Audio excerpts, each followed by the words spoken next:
Welcome to the Worthy Woman podcast. Today I have a very beautiful special guest. Emily is here. She's going to be sharing so much gold with us around conscious parenting, gentle parenting, gentle mothering. This woman is incredible. She has so much to share, literally so much to share. I'm just going to hand it over to Emily so she can share a bit more about her story and what she does. But yeah, I'm really excited to dive into this chat. If you're a mum, definitely stick around because you're going to get so much value from this chat. Hey. Oh, it's so nice to be here. I'm so honored to be sitting here and chatting to you. And I've loved watching your journey. And I feel like we've kind of had like similar things, going on in our lives. And it's so nice to be able to witness one another. I know I've really enjoyed it. Because, we've known each other for such a long time, like years and years and years. And it's so nice to then be at this part in our life now where we're both on this mothering journey and really taking like a very conscious approach, I guess, to life and parenting. So yeah, about me. I guess I guess I'll start with the fact that I am a trained early childhood teacher. So that is what I was doing before having children, working mostly with the kindy age children. And I had my first boy 6 years ago now. And it was just absolutely mind blowing for me. And, I know you can so relate. Like it just opened my mind and my heart and everything on just so many levels. And I went on this journey, which I guess had really started a few years back when I experienced Buddhism. Actually, that's probably the first part of my path, when I went to a Buddhism class and I was like, what is this about? And I really aligned with the philosophies there. And then when I went into parenting, it kind of expanded even more, and it really became very much a spiritual journey of like finding more about me and coming back to who I am, and then how that can then influence my children, and how my parenting has such a ginormous role on who they are and who they become. So yeah, I guess I really, really went into some healing work on myself, and my husband and I did that with each other as well. We were both doing our own individual stuff and then working on stuff together, and we've expanded that even more with you and Adam recently as well, which has been incredible to really have that focus on us again. So I guess from there, as I said, I ended up creating a Facebook group with a friend of mine called the Conscious Mothers Group, and it just kind of exploded. And it was just all these women who wanted to be able to connect with other mothers who were parenting in similar ways and had similar values. And that doesn't mean we all do exactly the same thing, but it was just this general kind of philosophy of, we are trying to be conscious of what we are doing. And, for me, that looked like, co-sleeping, that looked like extended breastfeeding, that looked like homeschooling, that looked like talking to my children in a respectful way. So from all of that, I guess I just started to decide that going back into the school system was not for me, but actually working with mothers who are also wanting to go on this path was for me, but also working with children in that homeschool setting also was. So yeah, that kind of sums me up a little bit. Amazing. And this is why I don't do the intros, because there is no way I could have done that justice. And now you know what I mean by Emily is a wealth of knowledge. I literally was like, I don't even know where to start, because you are a wealth of knowledge. And I've loved watching your journey unfold as well. I have absolutely loved watching you blossom and shine and grow into yourself. And we have had such similar journeys. We have known each other for a long time. And our journeys really have been so similar. And really, when I talk to other women, I feel like we all have a pretty similar journey.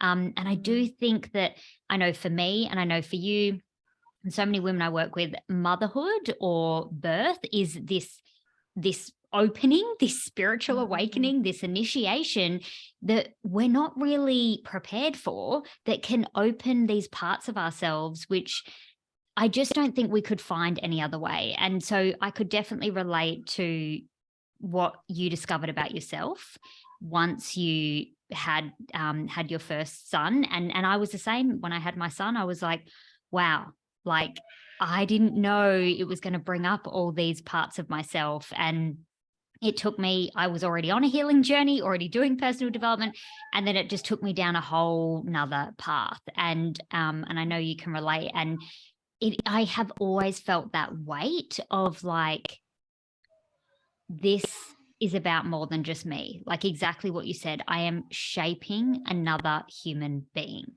Um, there's so much in that. And it can feel like a really big weight and responsibility. And, I loved how you said like conscious parenting or being a conscious parent. It can look so many different ways for all of us. And this is what I even say about relationships. Like, and that it doesn't have to look like mine, but we can bring more conscious awareness to what do we actually want to create? Like, what do we want Mm. our relationship with our kids to look like? What do we want our family unit to look like? What do we want our intimate relationship to look like? And that we get to create that. But like you said, the key is really to do that inner work on ourselves, with our partners, with our kids, Mm. and unlearn like what, didn't work for us as children, what, heal from those wounds and traumas, and not pass them on. And I know this has been a really big piece for me and Adam becoming parents. It really brought all of our shit literally to the surface, that we were avoiding facing. And we were like, wow, if we can't work through this for ourselves, we have to work through it for our kids. And um, it's incredibly rewarding, but it's also big work, I feel like. Mm. It's not it's a big job breaking these generational patterns. And I know you've had a similar journey. You and your husband have had a similar journey in breaking some of these patterns and not passing them on. Um, Mm. how have you felt like? Is there any? Because I know a lot of people sometimes they're like, okay, yeah, I don't want to parent like my mom or my dad or whatever. But I know Mm. sometimes when you're coming into it, you're like, how do I do something different? You know, Mm. So what Mm. would you say if someone is like at this point where they're like, I'm wanting to improve the way I'm communicating to my kids. I'm wanting to feel like a better mum or a better parent. And we're never perfect. I'm definitely not perfect. But I'm always wanting to lean into how I can be a more conscious parent, or how I can be a more present parent, Mm. or a more Mm. loving parent. If someone is like listening to this and they're thinking, oh, I have been yelling at my kids a lot, like not feeling great about it. I mean, one, don't beat yourself up, because that doesn't Mm. help. Definitely does not help. The guilt does not help. But if they're feeling like they're wanting to take a more conscious approach, where would you encourage they start? So I think like the best place to start, like as you were saying before, it is literally about ourselves. And once we have started to heal those wounds and I guess reprogram our brain, and which isn't something that happens overnight. The conscious parenting and the gentle parenting, it seems to just happen because you start to kind of realize that a lot of the things that you were doing is just, as you said, what your parents did, what society has told us, and again, I think I want to preface this with saying like what we're doing right now, there's no blame and there's no shame in that. And what our parents did, exactly the same, because we're all just doing the best that we know how. Like right now, in the world that we live in, we literally have information at our fingertips. Like it's incredible. I mean, there's blessings and there's curses from it, right? But the good thing about it is that we have the opportunity to learn more, to understand more, and then do better. And I think for me, like what I would say is, well, there's two things actually from what you said. The first thing is I would literally just start by trying to look and reflect on what you're doing, whether it's after something has happened or at the end of the day, and just literally just sit and think about how you responded, or I would say, actually, I'll say reacted in that moment, because it was probably not a response. It wasn't a conscious response. It was a reaction based on your programming. And just think about why you might have been doing that. Like, what is underneath that? Why did you yell about? I mean, let's just come up with an example, right? Your child not listening to you. Why did you yell at your child when they didn't listen to you? Why did you feel so triggered? Why did you feel so angry? Okay, and when you sit with that, what's probably going to come up for you is that you didn't feel heard. You did not feel listened to. And then you got to think, well, did I feel heard and did I feel listened to in my childhood when I was trying to get the attention of my parents? Were they always present with me? Did they hear me? Did they understand? And, a lot of the time was probably no. And whether that was purposeful or not, because that's the other thing, right? Some things that can be done from this place of trauma, and some things that we do, we don't even know that we're causing trauma to our kids. Like, we could literally be on the phone having a conversation and our child's trying to say something to us, but we're trying to be present in this conversation, right? So we're like, not now, not now. And that can be something that causes shits for them, but it wasn't our fault. It just happened. And we can't avoid every single incident like that. So yeah, I'd start literally just by reflecting like that. Yeah, as I said, whether it's after the moment or whether it's just at the end of the day, and just choose one. And that's what I did initially. I just chose one moment at the end of every day where I thought, and I looked and I tuned into myself. I thought about what it was. And then I actually just gave that to myself. Like, I spoke to the little girl inside me and I was like, I hear you. I'm here and I'm listening. And that was so hard for you not to be heard. I understand that, but you're safe now. And just speaking to her like that, or him, if you're a male. And then just one other thing that I thought while you were saying that is, if you do yell, if you do mess up, it's totally okay. You're human. I yell. I'm not perfect. I'm not a perfect parent at all. And that is okay, because your kids, they do not need perfection at all. They need a human, and they need to see what humans do. And from that, if they do make mistakes, how are those repaired? So yeah, a couple of times a week, maybe more, probably more, like maybe once a day, I will make a mistake with my kids, but I always own it. I always come back and I say, hey, I just yelled at you then. It's not okay for mummy to do that. I'm allowed to feel angry. It's okay for me to feel angry. Angry is a normal and healthy emotion, but it's not okay for me to take it out on you. If I feel angry, I want to do something different to get rid of that anger. I need to take myself away. I need to go scream into a pillow. I need to go and stomp my feet somewhere. But yelling at you is not the way that that's taken out. So I'm sorry, and I'm going to try my best not to do that again. And we make up. So yeah, they're the two things that I thought of. Amazing. I literally was nodding my head so much I thought it was going to fall off, because I was like, yes, yes, yes, yes. And why I love it so much is because you're so right. Like, in the sense of, me and Adam, as soon as we made that decision, we wanted to work on our relationship and be more conscious, be more conscious parents.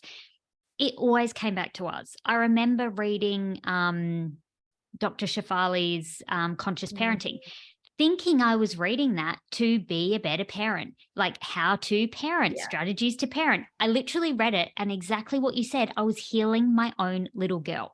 I was re-parenting myself. And we share this in our programs, that even when you're dealing with your partner, like, that's what it's about. Like, if you're getting annoyed at your partner, if you're yelling at your partner, often it is exactly the same thing that you shared with your children, that you feel like you're not being listened to, that no one is hearing you, no one cares what you think, like you don't matter. And that is a trigger normally from childhood. And we share the exact same thing that you said, like connecting to yourself and going, what is my unmet emotional need that I need to validate in me? And if I just validated that in me, I then don't need to project onto my partner or my children or whatever. And I know I found that my experience when I was reading this book and going on my own journey, and Adam was the same. We were like, we thought we were reading this for the kids. We were reading this for us. Like, and when we did and we practiced what we learned, like you said, it did just start to naturally happen, like that I naturally didn't want to respond in that way anymore. And well, I shifted from reacting to responding, because Mm. as soon as you bring awareness, you just can't react. I mean, that's the power of awareness, isn't it? Like even in relationships, in anything, when you bring awareness, you kind of observe the whole thing, and you just can't react, because it's like you've engaged your heart, you've engaged your body, like you're fully present to what you're saying or what's going on. Whereas when we are not practicing awareness, we're like completely operating from the mind. We're cut off from our body and our heart. And we do say things that we wouldn't say if we were connected and if we had awareness. Um, and that's how we end up reacting. But we had the exact same experience. I love that so much that you shared that. And I feel like the listening one, the kids not listening, is like a universal massive one. Oh, yeah. Huge, like for men and women. I feel like I hear that from men and women all the time, even in their relationships. And I do feel that a lot of it is like a trigger from their childhood. And I loved how you shared, because we have the same view that it's a waste of time blaming our parents. It's literally a waste of time, because like when I became a parent, I just was like, wow. Like I felt like I wanted to say sorry to my parents. I felt like I wanted to say, I get it. Like I understand. Like it is so challenging. It is like there is nothing like the parenting journey. Like it's constant. There's so many layers to it. Like we were just Mhm. saying, there's emotional, there's financial, there's physical, there's spiritual. There's like, it's like a lifelong journey that is Mm. just full of lessons, full of learning, full of growing. Um, so I get it. I get how those mistakes are made. And like you said, so often they're made really not intentionally at all. Um, Mm. and I think the key, like you said, is to clean it up, is to take full ownership. We share the same, like even in relationships, like just that vulnerability with your kids to be Yeah. like, I made a mistake and I'm really sorry. And I love that we really practice that with our kids. And people always actually comment to me that they're amazed at how well my son can communicate with me and my daughter, but Avan's 5. So if he, at night, sometimes when I put him to bed, if I've, you know, quickly shouted him. One day I caught him in my wardrobe and like hiding behind something and climbing on things, and I didn't expect to see him when I walked in. So I walked in, I was like, Avan, what are you doing? And I startled him and shocked him. I said, sorry, I didn't expect to see you. Like, you've got to get down there from there, mate. That's dangerous. And then he ran off and went into his bedroom, and I went to see him and I was like, are you okay? And he said, Mum, you really you shocked me. He said, you shocked me when you said it like that. And I said, oh mate, I'm really sorry, I didn't mean to shock you. I didn't expect to see you, so I actually was a bit surprised and then reacted. I will try Mm. my best not to do that again. I understand how you felt like that. And he was like, that's okay, Mum. And every time that I acknowledge it and I validate that, oh yeah, I said, I know I shocked you, sorry, I was shocked too. um like, I find that he deals with it so much better. I think that Yeah. validation is really important. And I loved how you said as well that you just respect them, because I'm the Mm. same. I'm like, sometimes I think he knows more than me. Sometimes I think our Yeah. kids are, they're more connected to the energy, they know more. Um and so I see him as a human being, not just like Mhm. my child. Yeah. And Yeah, I think that's exactly, important. exactly. I think that's right, and I think even just going back to the apology and, like, I don't know if you've noticed the same, but I've noticed with my kids is that they are then also it's quite easy for them to apologize. It's quite easy for them to recognize when they've made a mistake, um, which is something that we struggle with as adults. And I think that when they can start doing that from such a young age and see adults apologize, because I don't think I was ever apologized to Yeah, as a me child, either. because we Yeah. grew up with the parent is right and the child is wrong, and that was just the way it was. But as you say, like if we can actually treat them as human beings, that they've still their brain is working at a smaller capacity than ours, but they're still humans and they deserve respect. And the more we show them respect, the more respect they'll show us. Yeah, They're not going to respect somebody who is overpowering them. It's about relationships. Everything's mm, about relationships. And when we can have these strong relationships with our children, they are going to respect us and then they're going to listen. Not all the mm, time, but yeah. most of the time. 100%. Yeah. And I have found the same, exactly like you said. My son is I haven't really had to teach him so much to Mm, apologize because it's been modeled and he's seen it. mm, Um, and I loved also what you said, that like they don't need a perfect parent, because I think that is part of the problem why our generation of parents didn't apologize, because they were kind of expected to be perfect and they yeah. weren't, because they can't be, because they're humans and we're not. Yeah. And then so I think that's also why they had a hard time apologizing. Also, their parents, so the generation before them, it wasn't talked about. No. You didn't, you needed to be right, and Yeah. if you apologize, that made you wrong. And so Mm, it's a real change in a way that we do relate. And like you said, everything is relationships. And I have found that the more I show that respect to my kids, and I really notice it with my son, with all his testosterone and his masculine mm, energy, the more I show that respect, the more he meets me in it. If I ever fall back into a pattern and try and like demand that respect, or, like, if I quickly grab his arm or something, because that's something that mm, happened to me in childhood, he really lets me know that is not like, mum. He knows how to set a boundary with me, is what I'm trying to say. yeah. And I think it's incredible, because I didn't know what boundaries were till I was like in my 20s or something. 20s. Yeah. I was Yeah. like, and I think it's amazing. I love that he knows how to set boundaries with me, and that I can accept it, and it's loving both ways. But yeah, I Mm, mean, I literally did not learn about boundaries until like in my 20s. no. And I think because I think you're very similar to me, but we're people pleasers. Like 100%. that's what we were reared to be, that we were just had to please other people, go ahead with whatever their idea was and their plan was, and don't upset anybody. And that's for multiple reasons why that has happened for us. But we literally were not taught that we could say no. And there's so many circumstances where this can happen. And I think one perfect example is, which is a really important one, is about, and I think this is becoming a bit more common knowledge now, is like with hugging and kissing family members, right? Like Mm, I know that that was such a big thing for our generation, that when you would see an auntie or a nana or whoever it might be, give them a kiss hello, give them a kiss goodbye, give them a cuddle, whatever it might be. And even though there might have been like this part of us in our body that felt, oh, I do not want to do that. It feels wrong. I don't want to be affectionate with them. Maybe you don't even know them that well, because a lot of the time it could just be someone that you see every now and again. And you were then taught not to listen to your body and mm, not be able to say no when it didn't feel right.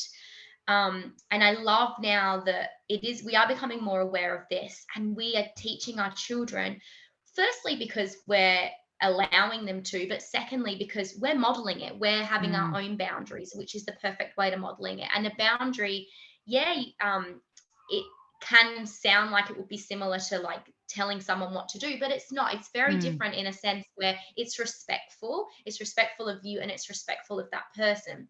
Because yeah, and we're modeling that, we're allowing them to have it, they're having this real sense of autonomy over mm. their body and over their person, and it's just really, really important. Yes, and it is so important, because I know I was definitely a people pleaser, perfectionist. And then once I became a mum, I was like, this is not sustainable. Like, Mm, like I had already started learning about boundaries and things like that. But when I became a mum, I was really like, I need to set some boundaries. Like, I need to check in with my body. I need to take full ownership and responsibility, that if it's a yes for me, it's a yes. And if it's a no for me, it's a no. And I need to listen to that, like listen to that, my heart, listen to my body, and really build on that connection with myself. And you're exactly right. So many women that I work with, as adults, they're disconnected from their body. They're disconnected from how they feel. And it's tough, especially in a Mm, relationship sense where, something might be happening in your relationship and you don't even feel like you can speak up about it, or you don't mm, feel like you can have a boundary or communicate your needs. And that literally started in childhood, yeah. and it's really common. Like, if you actually get in a room of women, if you go to a woman's circle or something like that, you will find it's a really common theme that comes up a lot. And I think, especially if you have kids, it's just, I mean, at any point, it's powerful to learn boundaries and learn how to, respect yourself. Mm, That's really what it's about, like owning yourself and respecting yourself so that you can then mm, give that to other people. And I yeah. really have found that once I, set those boundaries within myself and those values, you start to attract people into your life that match that anyway. So Mm, I think people are often worried about, oh, I'm going to lose friends, or, I'm going to upset people, or even if you have to have a boundary with your child, but I really feel like most of the time, like you said, it's very loving. It's done in a really loving, respectful way. And mm, you're mostly met with that back. And I yeah. see it as also a permission slip. I know when I started to have boundaries for myself and respect myself more, it was a permission slip for Adam. It was a permission slip for other women around me. It was even a permission slip for my kids, Yeah. like you said, because I was modeling when it was a no, when it was a yes, and listening to what felt right in my body. Definitely. And it's so important to have them with our kids, right? Like they need a boundary. And I'm sure you probably heard the analogy of like it's they need if they were walking on a bridge, what would feel safer? Would it feel safe if the bridge was just straight, narrow as it was, or would it feel easier if it had some railings along the Riling. side? And Yes. those railings are the boundaries, right? They're showing your children that this is you can be contained. You're contained within this loving and respectful space. And I think that something that's important about the boundaries and what I think for me, especially when we're talking about boundaries with our kids, what makes it different to just kind of telling your kids what to do and being controlling is that the way that it works is that you are okay with the emotions that come with it. You validate that. Mm, So you can say, okay, we're not having another cookie. And a lot of children are then going to be, wow, depending on what age they are, or I want another one. And you're like, you can then acknowledge that. You can invalidate that. I understand. You're so disappointed. You wanted another one. I understand. You're feeling really angry because you wanted another cookie. Or I understand it's so upsetting when we can't have another cookie. So that's the first thing, right? You're acknowledging that there is a feeling behind that. And just because I've said no or that we're not doing that doesn't mean that your feeling about it isn't okay, because it absolutely is. Like, mm. I understand that you're going to have a big feeling when I say no, and that's good. Like, you can sit with that feeling, you can feel what it's like to have that emotion, and I'm going to hold you. I'm going to hold you through it. Let that pass through your body and let it a big release come out, which is really important. And I know that you'll probably have found this as well, is that when our children start um, I guess, acting up a little bit more, they often need this boundary to come in so they can release all of that emotion. It's something that's pent up and built up from the day, from the week. Maybe they've been at their grandparents' house, maybe they've been at daycare or at school or with somebody, and they've tried to hold it all in for all this time, and then you need to put that boundary in so they can go Wah! And get all this emotion out, whether that's through crying or whether that's from having a big tantrum. And then your job is literally just to sit there and be like, yeah, it's okay to feel this way. I understand. I'm here. You're safe. I love you. Yeah. Oh, I love that. And I know a lot of mums will listen and be like, oh my God, I can almost feel the tantrum in my body, because I get that. Like, I don't think there is anything more triggering to a mother's nervous system than her own child's tantrum. But like I always say, I think that trigger is a gift. I think that trigger Mm, shows some truth, and it is uncomfortable. Like, it just is. You can't mm, sugarcoat a tantrum. you know, like they are uncomfortable. They're even uncomfortable for the child. But I think what's more uncomfortable is holding it in. I know even for me as an adult, you know, if I've had a hard day and I've had to hold something in because I haven't had a safe space to just get it out, I am so uncomfortable in my body and I'm like draining energy by trying to hold it in and suppress it. And if I don't create a safe space and have a safe person or safe place for me to get that out, it comes out at the worst possible time.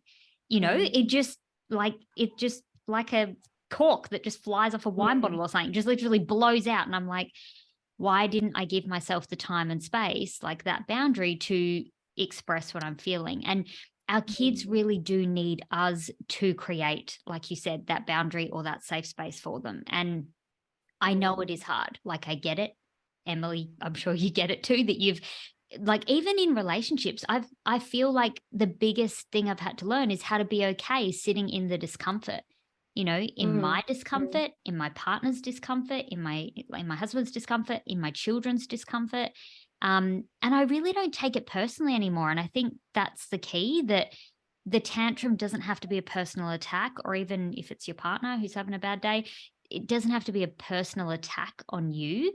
I loved how you said mm, it's just some feelings, which is they're just emotions, just energy, mm, emotion that just want to come out, like just feelings that want to be felt. And like, yes, it can be uncomfortable to be seen in feeling or seen in emotion, but it's also incredibly powerful and incredibly healing. Like, if you're mm, met with like love, you know, unconditional love, respect, understanding, validation, like, you know, even as an adult, when I'm met with that, I feel so safe to express myself. You know, I mm, think the key is to leave judgment at the door, because when we judge ourselves or we judge someone's emotion or we judge our child's tantrum, like they feel it. They are such mm, energetic beings. Like you know, if I'm having a bad day and I'm like slightly sarcastic or anything, my son picks up on that tone like yeah. that. And he is like, what did you mean by that? And I'm like, yep, you're right. I was definitely judging you in my tone Mm, there. I'm really sorry. And I'm like someone who used to be very sarcastic. And over the years and on my spiritual journey, I've really toned that down because I realized it was to do with a lot of suppressed feelings that I was not feeling. And then mm. was coming out as like judgment or criticism or, you know, whatever in my relationships. Yeah, yeah. And I think like exactly as you were saying, like it can be so hard to sit with our children's emotions because we didn't have that for us as 100%. kids. Like we didn't have it. And also, were we even allowed? Was it safe for us to feel angry? Was it safe for Mm, us to feel sad? Were we shut down? Were we sent to our rooms and, rejected, disconnected from, and shamed for feeling angry? Is that what happened to us? Probably for a lot of us. When we cried, how was that dealt with? Were you told to stop crying, to stop being a baby, to toughen up? Were you mm, distracted? Were you given these little things to distract you from crying? Oh, look over there. Look, there's a dolly over there, or take this lollipop instead, and then you'll feel better.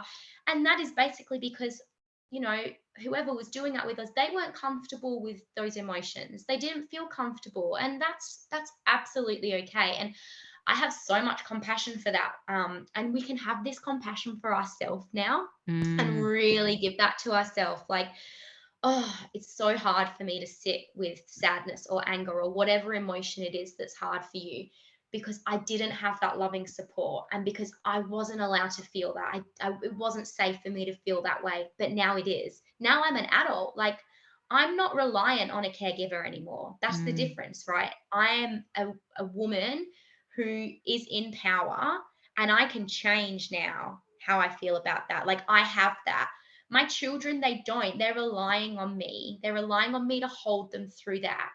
And I think what you said, like when you relate it to yourself, I love when I work with mothers, I love kind of giving them this analogy of like, when you come home from work, if you have like a really terrible, awful day and everybody was on your back, and maybe your boss was like, coming down really hard on you, and you were just really, really upset, and you got home and you kind of sat down on the couch and you were like, oh, I'm feel really upset about this, and you were kind of telling your partner, and maybe you're crying or whatever, and if your partner then said to you, oh, stop crying, how ridiculous, like you're fine, or distracted, you said, I'll just get you some wine instead, and just have a bottle of wine and you'll be fine. Like, how would that feel? Or how would it feel if they said, babe, that sounds really tough. Gosh, I hear you. And I understand. I'm so sorry that happened to you. I'm going to come and sit with you. You can feel free to tell me more about it, or, something similar. Yeah. And you can actually feel the safety in your body, right? With the second one, like it's what our children need. Yes, 100%. And it's exactly what we need, because like I say this as well, like we were all children once, and Mm, we all have very similar needs, and it comes back to those emotional needs. Like, meet the emotional need, and then the problem on the surface normally goes away by itself. And I know you know mm, this too. And it is about having that curiosity to look for that emotional need underneath and mm, get off the surface. Like, I get that it is uncomfortable, and exactly what you said. We were never taught how to regulate our emotions. This regulate mm. your emotions, even talking about our nervous system, is like a pretty new conversation. Yeah. It's not a new issue, it's, or a new No. discovery, but that's what it feels like for some people. We're still very, really new in the mind, understanding the mind body connection, even Mm, though it's always been there. For so long, it's been like, oh, woo woo or whatever. And it's like, no, it's very much yeah. science and physics. But, for a lot of people, this is a new understanding. And I love that you said, I had to do the same, give myself some compassion, like be gentle with myself, that how I, how could I have known to deal with that differently when I Yeah. wasn't allowed to feel that as a child, or that was shut down? So of course, it's not confusing that I'm repeating this pattern. But what I love to say to couples as well is that it is just a pattern. It's not who you are. Like, we all Mm, know, exactly like you said, when we connect to our hearts, when we show compassion, we extend love, unconditional love, kindness, we know that's who we are. Like, it feels good mm, to give it, it feels good to receive it. And we know that's who we are. And that's who our children are at a core level. That's who they are too. They're that same unconditional love, kindness, like all that goodness. All of us, I really believe, are inherently good, and love. But life situations, things that happen, events, trauma, you know, create these patterns in us, and that's mm, then what we pass on, or that's then how we parent. And um, I think, like you said, it's so empowering to realize I am an adult now. I am a woman. I can take back my power. I can make a different decision. And that includes taking ownership of my mistakes. So I can own mm. my mistakes, and then I can clean it up. I can amend it or repair it, which is so powerful. Yeah, the motherhood journey, honestly, I think it's the most powerful, but it really is, it's a huge, huge responsibility. Like, I'm sure you hear from a lot of women, the mother load is, it's enormous. And It really is. It's so much. It's so much. There's no way that you can ever tell somebody before they've had oh, their own children. no. Like, you can't, you don't know until you know. Yes. Um, and there's very little way that you can prepare for it. Like, I think even doing the inner work beforehand, like, I think it can help for sure, like if you're in a place where you do know how to regulate your own emotions, and you are aware of some of your triggers, like 100% it can really help. But once you do have a child, they bring up so many things inside of you that you wouldn't know unless you had them. Like, it's just a completely different trigger, because it's literally going back to your own childhood, and you are reparenting yourself. Like, this is what this is. Like, this is Mm. what conscious parenting is. You're actually parenting yourself in a way that you really, what you needed as a child, and that's then how you parent your kids. Like, it's, you're parenting yourself and your children at the same time. It's Yeah. amazing. I love that. And that's really my understanding of conscious parenting as well. That's totally been my journey, that it just came back to me. Totally 100% came back to me. Yeah. And then it was able to shift from there. Which is so powerful, and it definitely has helped me to feel more supported on my journey to do it that way. I think Mm. sometimes people think, oh, it's going to be harder, conscious parenting. Like, is that some of Mm. the things you hear? Like that it's hard, that's going to be harder, or, Yeah. that how do I fit into society? Like, I'm going to be totally different or whatever, but I know for me, I was always gonna have to start going down that path. There was just Mm. parts of, once I'd had my children, like you said, you don't know till you know, and then you have them, Yeah, and these things come up, and then you start to face them. Um, exactly. but yeah, I think it's an incredible journey. It's one that's like always unfolding. I feel like I'm always learning. Like Yeah.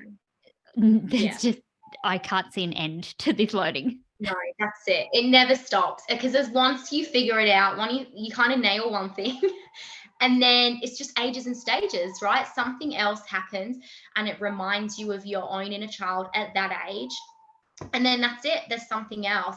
And it's so nice. It's such a nice practice actually to have a picture of yourself. If you've got like a special space, like your altar or something, and have a picture of yourself at that age, and just like looking at that and reminding yourself of, what did I need? Like, how did I feel at that age? And what did I need from my parents? And it just, yeah, I think that can be so helpful. It's like, I think we need reminders all the time because it's so Oh, easy to yes. fall back into our old patterns and old ways. It really is. And just having little things like that. And I mean, I love Instagram for this reason as well, is that you can just see one little quote or something and you're like, yes, okay, yeah, I'm back on track. Like, I remember now why I'm doing this. And that's the thing. Like, I think with conscious parenting, like, it's a long game. Like, Mm, it's not always, well, it's not an easy fix. Like, when you're parenting in the way that, I don't know how to explain it.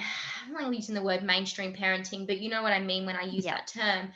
You know, you are going to see quick results because there's a lot of shame and there's a lot of fear and there's a lot of bribes and things like that, right? So you're going to get the feedback is going to come straight back, right? You're going to get like, okay, I don't want you to do this. Otherwise, this is going to get taken away. Your kid's not going to do it. If you do this, you can get a lollipop. Your kid's going to do it. Okay, yeah, that's great. Like, if you want to get something done right there and then, that is great. But what are the consequences of doing that long term? How does it impact your relationship? How does it then, how does your child then start learning about intrinsically motivating themselves when there's always these external things that are motivating them to behave that way? They're motivated because they want this external thing, not because it's the right thing to do, not because it's the values in them that are telling them this is the way that I want to behave because this is the right thing to do, this is who I Mm, am. And also, it's just again about that relationship. And the more we parent our children in this kind and loving and respectful way, the better our relationship is. And how important is that in the mm, teenage years, right? So it's just, yes, yeah, it's this real long game. But as you said, it's just it constantly is. more things are thrown at us, more layers are peeling off and unfolding, and it's a ride. It's a It wild is a ride. ride. It is definitely a ride, but I love, like, how you said that. It is a long Mm. game, and truly parenting really is a long game. So, you know, at any point on the journey, you can decide to be more conscious, but I feel like the sooner Mm. you can realize it, you can build that foundation. And I say conscious in Mm. whatever meaning that is for you. Like Emily said, it Just doesn't being have to, aware. yeah, it Yeah. literally is being aware. It doesn't have to Yeah. mean that you look a certain way, that Yeah. you only breastfeed or whatever, Mm. like, it's Mm. not a stereotype. It's whatever that consciousness is for you, whatever that awareness is for you. Mm. Um, and that continues to evolve as you evolve, as your consciousness evolves, because we're all evolving. But I love that using that as a foundation to build on, because I really do believe it is about the long game. We live in this society of quick fixes, let's go, like, get the feedback really fast. But then, like you said, we're even this as adults, as women, we're often seeking validation from the outside, approval from the outside, love from the outside. because Mm, we haven't got that connection on the inside. We haven't ever mm, learned, oh, I can receive my own love. I can give myself what I need, and mm, I can follow this calling, or I can go down this path or do this career or whatever it is, because I'm trusting that that's in alignment with my values and what's important to me. Like, I even felt like as an adult, I had to really, and I still do this practice, like get clear on what my values are. Like, a lot of mm, us as we grew up, it was like there were a couple of values like mm, family, connection maybe, but like they were quite loose and not really, mm. and not always in alignment with how we then wanted to parent or what we want to create in our life. So, like you said, we get to then decide what our values are. And if we model that, then our kids learn to do that, which Yeah. is really powerful.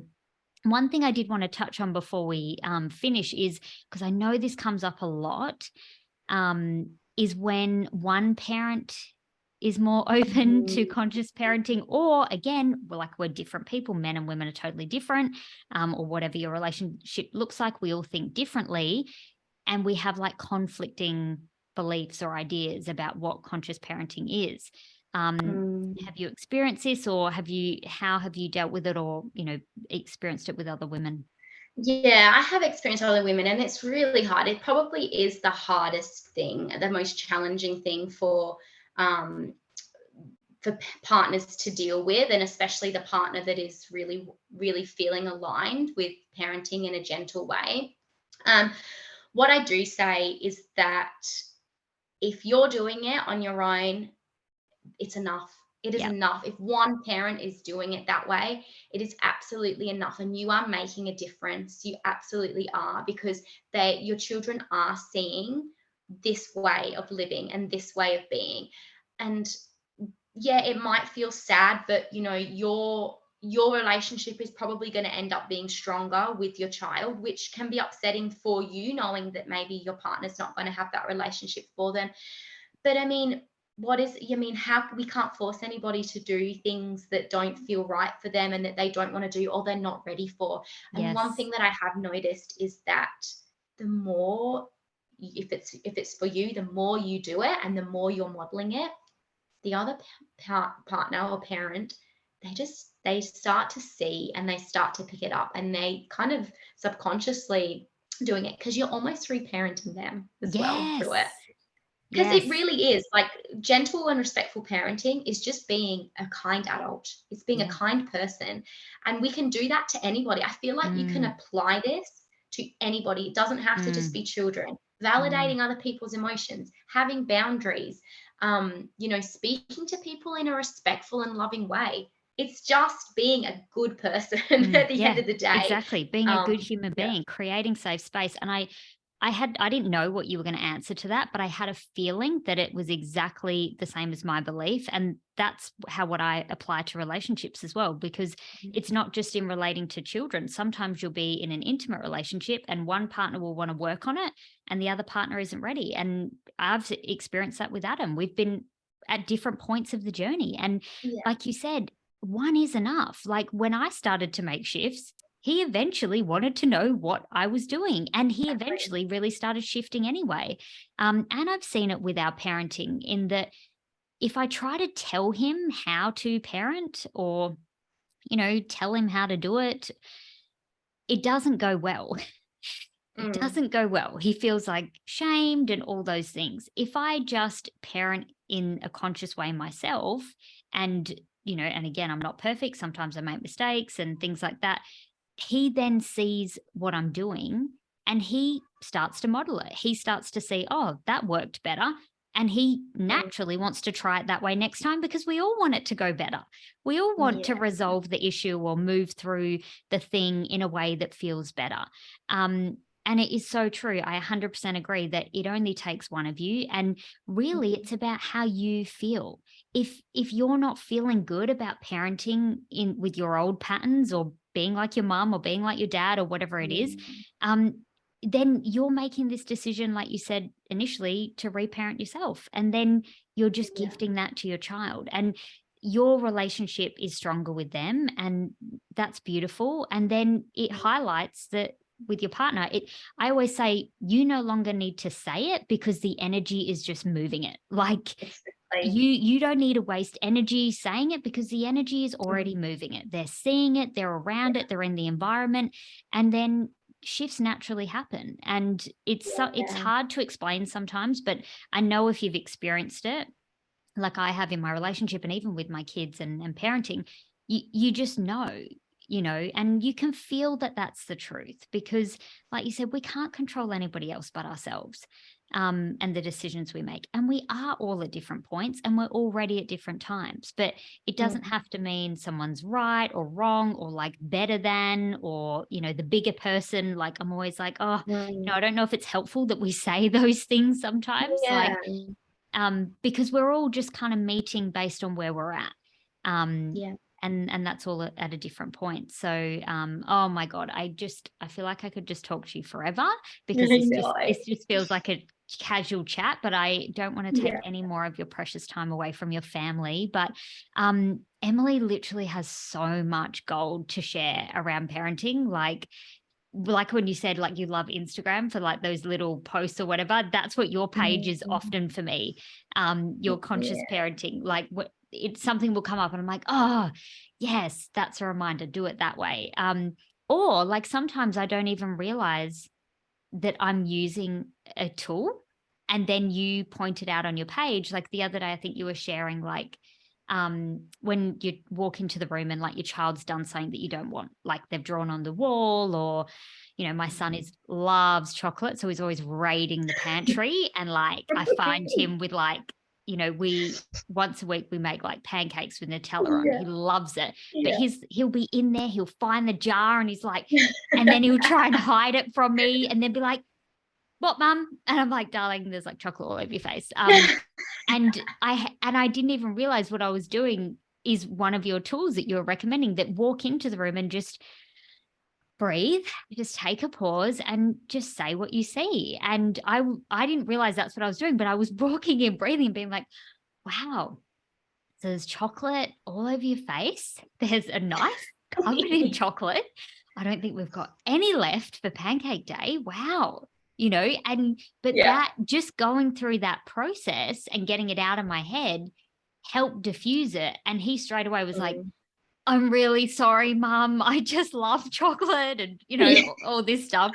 And then like, I'm like, okay, mate. And like, we end up being able to laugh about it and turn it around, Yeah. clean it up and, and then, have a conversation about why don't we eat all the chocolate at once? And, but I loved it when I saw that. It was like, oh, I was like, wow. So I did deal with that well because and that's why Yeah. it went well. Because I think sometimes also as a parent, sometimes you have a fluke. Like I've had so many flukes where like I don't know why that went well, but Yeah. and then afterwards I'm trying to reflect, like you said, and be like, why did that go well? Because it's not always just reflecting on what went bad. Sometimes you will get it right, like on a fluke. Mm. And I think it's great to reflect on that as well. But sometimes I'm like, why did that work? And then I'll see your page and then it will make so much sense. Like I'll be like, oh, that's a tool. Like Emily shares that as a conscious parenting tool. Like that's why it Yeah. worked. And, and then you go into why it works.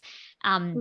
But I find your page so helpful. So anyone Thank listening, you. if you are wanting to know more about conscious parenting from a really down to earth, real life mama who's, really real about this. Like, I love that you are so real, that you're aware that it is a challenge, but it is so worth it. And that you don't have to be perfect to be a conscious Yeah. parent, and I just love that. You will get so much value from Emily's page. So I will make sure I'll put Emily's Instagram. She has that Facebook group she was telling you about is incredible, what she has created. So I'll put that link there as well. And Mm. all of Emily's details so you can find out more because you're doing amazing things in this space. Like I really just want to celebrate you because you Thank really are you. making an impact and you're doing it whilst, you've got 3 beautiful children. You're always working on yourself and your relationship, like, and your family, and I really respect that. And I just want to celebrate you. So thank you so much for being here. Thank you for sharing your heart, your wisdom, and definitely go and check this beautiful woman out. Thank you.